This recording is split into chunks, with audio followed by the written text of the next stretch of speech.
5 বছর পর বিপাকে পড়লেন অভিনেতা পরমব্রত চট্টোপাধ্যায়। 5 বছর পর এবার বিপাকে পড়লেন তিনি। অভিনেতার বিরুদ্ধে গড়িয়াহাট থানায় এফআইআর দায়ের করা হয়েছে।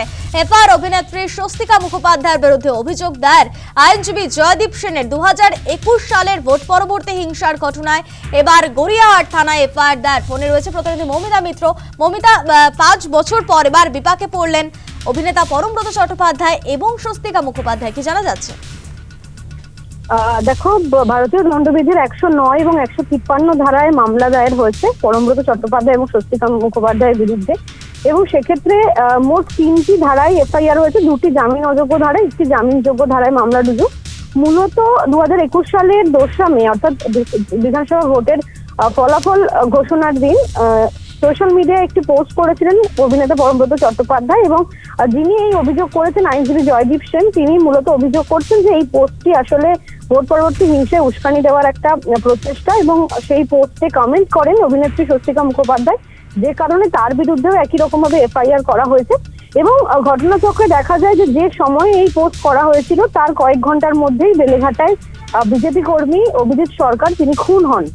সেই ভিত্তিতেই বলা হচ্ছে যে এই পোস্টটি আসলে ভোট পরবর্তী হিংসায় উস্কানি দেওয়া বা উস্কানিমূলক মন্তব্য করার একটা প্রচেষ্টা।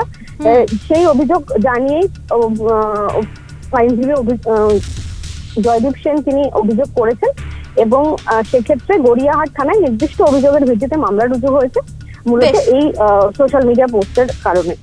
ধন্যবাদ মৌমিতা।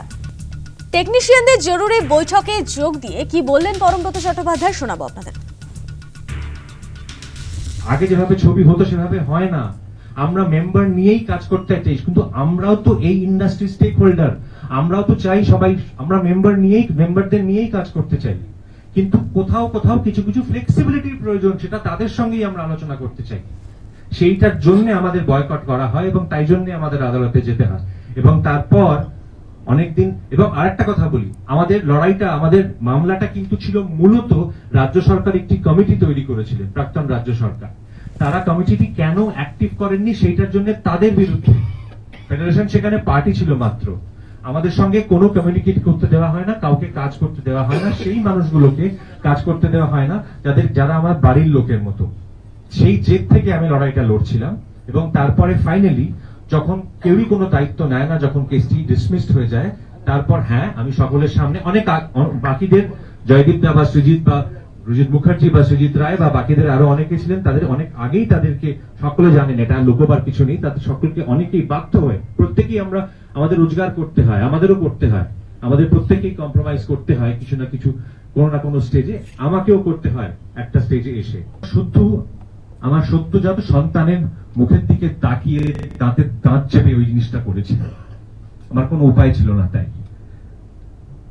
আমি কারোর বিরুদ্ধে ব্যক্তিগত বিষোদ্গারের জন্য এখানে আসিনি, আমি কারোর বিরুদ্ধে ব্যক্তিগত রাগও পেশ করতে চাই না, কিন্তু আপনাদেরকে যেহেতু বাড়ির লোক ভাবি, সেই জন্য এই ব্যক্তিগত অপমানের কথাটা আপনাদের সঙ্গে শেয়ার করলাম। আমার বক্তব্য হচ্ছে এরকম পরিস্থিতি যেন তৈরি না হয়।